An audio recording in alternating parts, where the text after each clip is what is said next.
রাত্রি ৯টা। আগরতলার আকাশে হঠাৎ অদ্ভুত এক গন্ধ ভেসে উঠল, ধোঁয়া বারুদের মতো, যেন কোথাও কিছু জ্বলছে। কিন্তু তা কোনো দোকান নয়, কোনো বাড়ি নয়, জ্বলছে ভারতের সহিংসতা, তার গণতন্ত্র। শহরের কেন্দ্রে সবার চোখের সামনে আগুন ধরেছে মোদির শাসনামলে গড়ে ওঠা এক মিথ্যের সাম্রাজ্যে। একদিকে ভারতীয় মুদ্রার দরপতন, অন্যদিকে চরম মুদ্রাস্ফীতি, লাখ লাখ বেকার যুবক রাস্তায়। আর এই চিত্র শুধু দিল্লি, মুম্বাই, চেন্নাইয়ে নয়, এবার তা ছড়িয়ে পড়েছে ত্রিপুরার রাজ্য রাজধানী আগরতলা পর্যন্ত, যেখানে হিন্দু, মুসলিম, খ্রিস্টান সবাই একসাথে স্লোগান তুলছেন, বিজেপি হাটাও, সংবিধান বাঁচাও।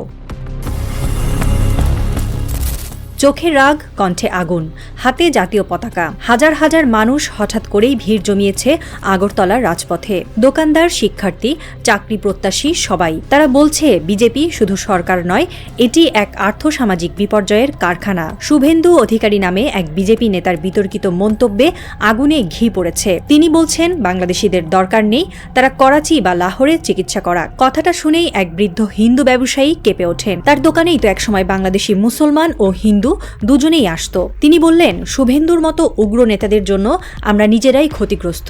ধর্ম নিয়ে যারা খেলছে তারাই আমাদের রুটি ছিনিয়ে নিচ্ছে।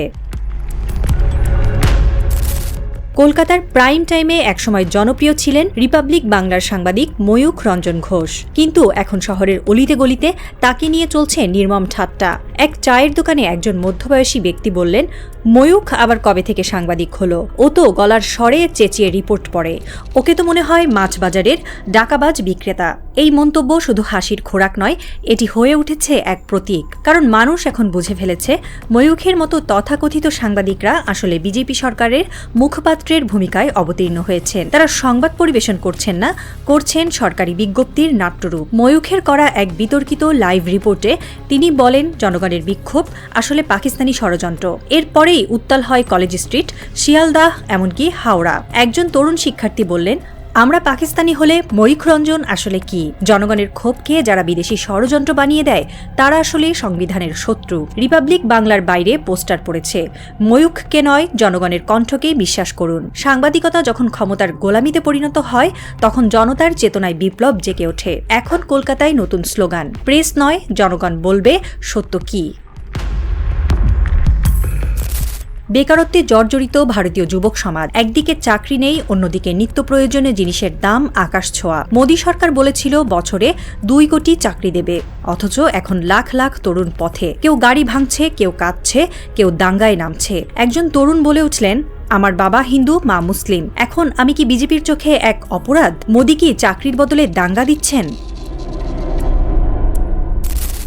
ভারতের রাজনীতিতে অনেকেই বিতর্কিত মন্তব্য করেছেন, কিন্তু শুভেন্দু অধিকারীর সাম্প্রতিক বক্তব্য যেন আগুন ছড়িয়ে দিয়েছে শুকনো খড়ের মতো। বাংলাদেশিদের দরকার নেই, তাদের পাকিস্তান চলে যেতে বলা উচিত। এই কথাগুলো শুধু প্রতিবেশী দেশের মানুষকে নয়, নিজের দেশের হিন্দুদের মধ্যেও বিদ্রোহ জাগিয়েছে। কলকাতার বহু প্রান্তে শুভেন্দুর কুশপুতুল পোড়ানো হচ্ছে। ওকে কোথায় পাওয়া যাবে সেখানেই গণধোলাই। এই বাক্যটি এখন রাজপথের প্রতিটি মোড়ে, প্রতিটি পোস্টারে। এক প্রবীণ ব্রাহ্মণ বললেন, ধর্ম আমাদের বিভক্ত করেনি, করেছে রাজনীতি।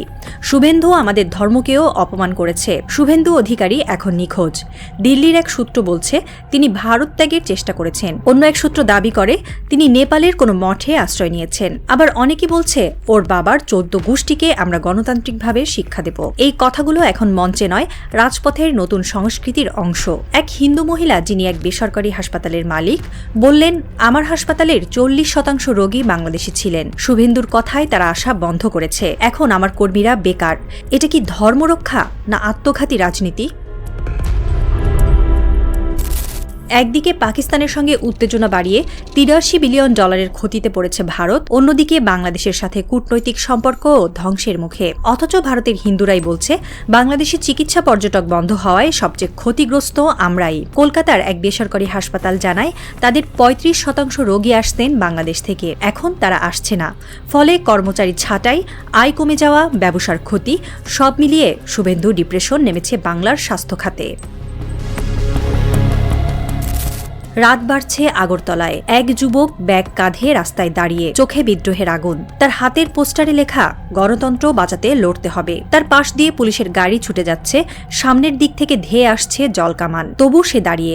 সে জানে এই যুদ্ধ তার একার না, এটি ভারতীয় গণতন্ত্রের সর্বশেষ লড়াই, যেখানে ধর্ম নয়, বিভাজন নয়, মানুষ চায় রুটি, শিক্ষা, চিকিৎসা, সম্মান। আর সেই যুদ্ধের প্রতিপক্ষ এখন কেবল মোদী সরকার নয়, পুরো একটি ভ্রান্ত মতবাদ। এই লড়াইয়ের পরিণতি কি হবে সেটাই এখন কোটি টাকার প্রশ্ন। কিন্তু একথা নিশ্চিত, ভারতের রাজপথে ইতিহাস নতুন করে লেখা হচ্ছে। আর সেই ইতিহাসের প্রথম পৃষ্ঠায় রক্ত, ঘাম আর স্লোগানের কালি দিয়ে লেখা, বিজেপি হটাও, সংবিধান বাঁচাও।